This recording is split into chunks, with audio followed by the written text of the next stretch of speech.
উৰুলি সংশোধনী মন্তস্বৰৰ মাজত অবিভক্ত দৰং জিলা কোচ ৰাজবংশী সন্মিলনীৰ শতবৰ্ষ উদযাপনৰ লাইখুটা স্থাপন। দৰঙৰ দীঘিৰপাৰ শ্ৰী শ্ৰী হৰিমন্দিৰ প্ৰাংগণত সদৌ কোচ ৰাজবংশী সন্মিলনীৰ প্ৰতিষ্ঠাপক সভাপতি বসুন্ধৰ বৰুৱা আৰু বিৰহু বৰুৱা সোঁৱৰণিৰ ক্ষেত্ৰত স্থাপন কৰা হয় অবিভক্ত দৰং জিলা কোচ ৰাজবংশী সন্মিলনীৰ শতবৰ্ষ উদযাপনৰ লাইখুটা।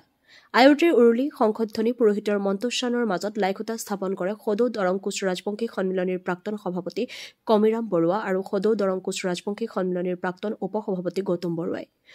লাইখুটা স্থাপনৰ বন্তি প্ৰজ্বলন কৰে সদৌ দৰং কোচ ৰাজবংশী সন্মিলনীৰ সভাপতি ৰজত চন্দ্ৰ ডেকাই।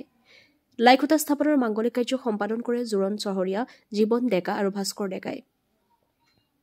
কেইবা শতাধিক ৰাইজে অংশগ্ৰহণ কৰা লাইখুটা স্থাপন অনুষ্ঠানত শতবৰ্ষ উদযাপন সমিতিৰ মুখ্য সম্পাদক ধীৰেন ডেকাই আধৰা শতবৰ্ষ উদযাপন সমিতিৰ সভাপতি ড পৰমানন্দ ৰাজবংশীৰ সভাপতিত্বত শতবৰ্ষ উদযাপনৰ বিভিন্ন উপ সমিতিৰ অগ্ৰগতি পৰ্যালোচনা সভা অনুষ্ঠিত হয়। অনুষ্ঠানত কোচ ৰাজবংশীৰ কৃষ্টি প্ৰদৰ্শন কৰা হয়। উল্লেখযোগ্য যে অহা 12, 13 আৰু 14 ডিচেম্বৰ 2025 তাৰিখে অনুষ্ঠিত হ'ব সন্মিলনীৰ শতবৰ্ষ অনুষ্ঠান। ইতিমধ্যে কেইবাখনো উপ সমিতিৰে গঠন কৰিছে মূল শতবৰ্ষ উদযাপনৰ সমিতি।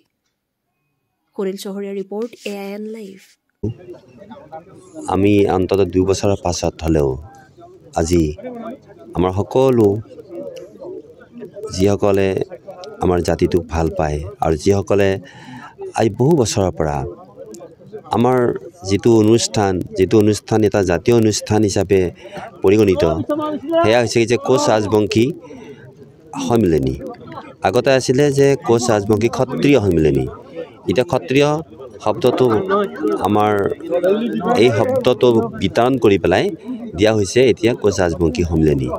আৰু এই অবিভক্ত দৰং জিলা, তেতিয়া দৰং জিলা আছিলে, এতিয়া অবিভক্ত দৰং হিচাপে আমি নামটো অভিহিত কৰিবলগীয়া হ'ল। তাৰ পাছতে আমি দেখিছোঁ যে সমগ্ৰ দৰঙত বা অসমৰ বহুত ঠাইত এই সন্মিলনীৰ দৰে কোচ ৰাজবংশী সন্মিলনীৰ দৰে বহু সংগঠন গঢ়ি উঠিল বিভিন্ন জনগোষ্ঠীৰ মাজত। সেইটো এটা আটাইতকৈ গুৰুত্বপূৰ্ণ এটা উৎসাহজনক এটা আমাৰ দৃষ্টান্ত।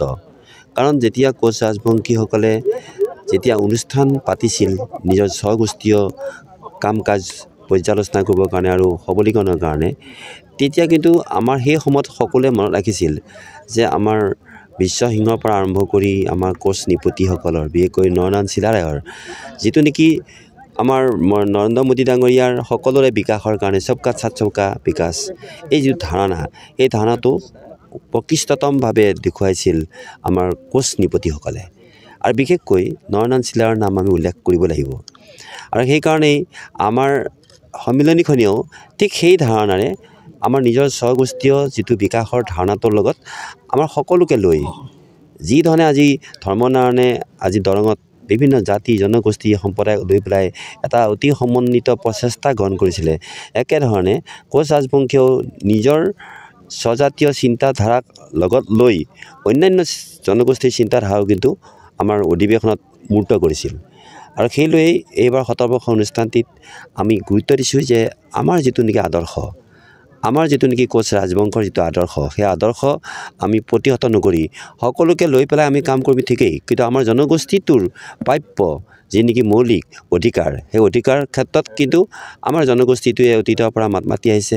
এবাৰ আমাৰ বিশেষকৈ আকৰ্ষণীয় কাৰ্যসূচী এটা আছে প্ৰদৰ্শনীটো আমি সাধাৰণভাৱে প্ৰদৰ্শনী এটা কৰিব বিচৰা নাই, যে 100 বছৰ আগতে কোচ ৰাজবংশী জনগোষ্ঠীৰ লোকসকলে কেনেধৰণে বসবাস কৰিছিল বা তেওঁলোকৰ খোৱা লোৱা আচাৰ নীতি কেনেকুৱা আছিল, সেইখিনি প্ৰদৰ্শন কৰিবৰ কাৰণে 100 বছৰ আগত আমি 100 বছৰীয়া মানুহ নাই যদিও কিন্তু এটা ধাৰণা কৰি ল'ব পাৰোঁ যে কোচ ৰাজবংশীসকলে এনেধৰণে বসবাস কৰিছিল। তাৰে ইয়াতে প্ৰদৰ্শনীৰ ব্যৱস্থাটো আমি কৰিছোঁ। অন্যহাতে কোচ ৰাজবংশী জনগোষ্ঠীৰ যিহেতু এটা সময়ত শাসনভাৰত আছিল, অৰ্থাৎ আমাৰ ৰজা আছিল, ৰজাঘৰীয়া যিখিনি আচবাব আছিল কাৰণে গোটেইখিনি দেখুৱাব নোৱাৰিলেও আমি যিটো হাউলি আছিল, সেই হাউলিটো আংশিকভাৱে হ'লেও কৰি অন্ততঃ ৰাইজক আমাৰ যে কোচ ৰাজবংশই শাসন কৰিছিল, ৰজা আছিল, এইটো আমাৰ লোকসকলৰ লগতে অন্যান্য জনগোষ্ঠীৰ আমি সকলোকে কিন্তু আহ্বান জনাইছোঁ। অকল যে কোচ ৰাজবংশী জনগোষ্ঠীৰ ইয়াত এখন শতবৰ্ষ উদযাপন হ'বলৈ গৈছে এনেকুৱা নহয়, এই অঞ্চলত থকা বিভিন্ন জাতি জনগোষ্ঠী তথা দৰং জিলাত থকা বিভিন্ন জাতি জনগোষ্ঠীৰ মানুহক লগত লৈ আমি এই কোচ ৰাজবংশী জনগোষ্ঠীৰ শতবৰ্ষ কাৰ্য অৰ্থাৎ শতবৰ্ষ উৎসৱটি উদযাপন কৰিবলৈ গৈ আছোঁ।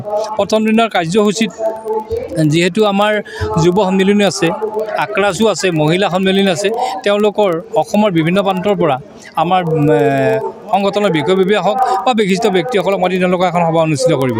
ইয়াৰ লগে লগে দ্বিতীয় দিনাখনো অসমৰ বিভিন্ন প্ৰান্তৰ বিশিষ্ট ব্যক্তিসকল বিশেষকৈ কোচ ৰাজবংশী জনগোষ্ঠীৰ বিষয়ে লিখা অধ্যয়ন কৰা আৰু কোচ ৰাজবংশী জনগোষ্ঠীটো যিকোনো খবৰৰ বিজ্ঞাপনৰ বাবে যোগাযোগ কৰক 7896121996